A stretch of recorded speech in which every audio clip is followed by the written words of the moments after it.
and what could be the first major step to easing U.S.-China trade tensions. Our Eunice Yoon joins us now from Beijing with much more in this story. Eunice, a couple days later, we're seeing some big changes when it comes to these trade talks.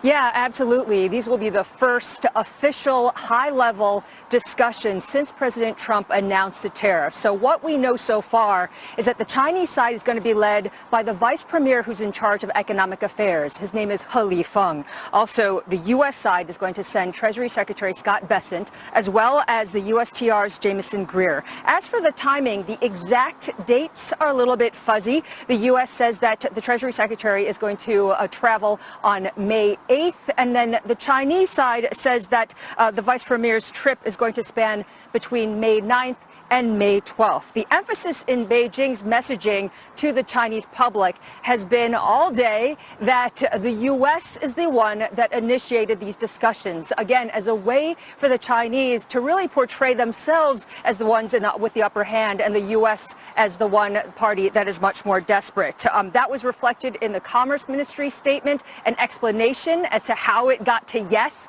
when it comes to these talks with the United States. The ministry had said that the U.S. reached out, quote, repeatedly, that China had heard from U.S. companies as well as U.S. consumers and evaluated the whole situation, which is why they came to this decision. They also laid down ground rules, again, to try to make China look like the one that's in control, saying that the U.S. should meet China halfway, should treat China as an equal in these discussions.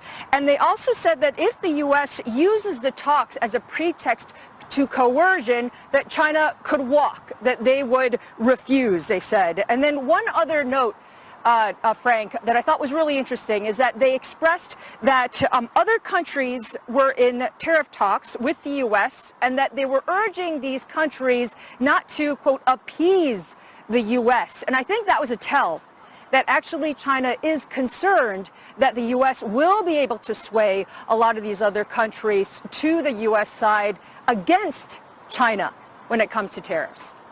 So, Eunice, some other news when it comes to China, also announcing some new stimulus measures. Can you walk us through that?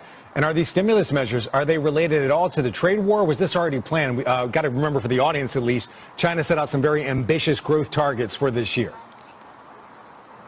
Yeah, no, absolutely. I mean, when it comes to the Chinese stimulus, it was really interesting because this press conference was kind of scrambled together, and it reminded people here of what the Chinese central bank and other financial regulators did back in September when they kind of scrambled together this press briefing in order to make a big announcement. And so the announcement from the Chinese context is quite big.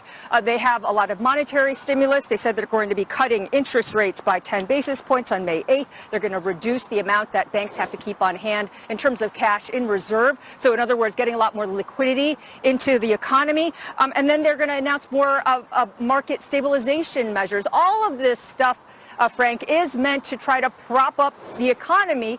Not necessarily saying it's because of Trump and the tariffs, but definitely they kind of allude to that when they say that this is partly because of the external environment. Well, I imagine there's going to be a lot more twists and turns when it comes to this story, Eunice, so we're going to be talking a lot more over the coming days. Our Eunice Yoon live in Beijing. Thanks a lot, Eunice. Good to see you.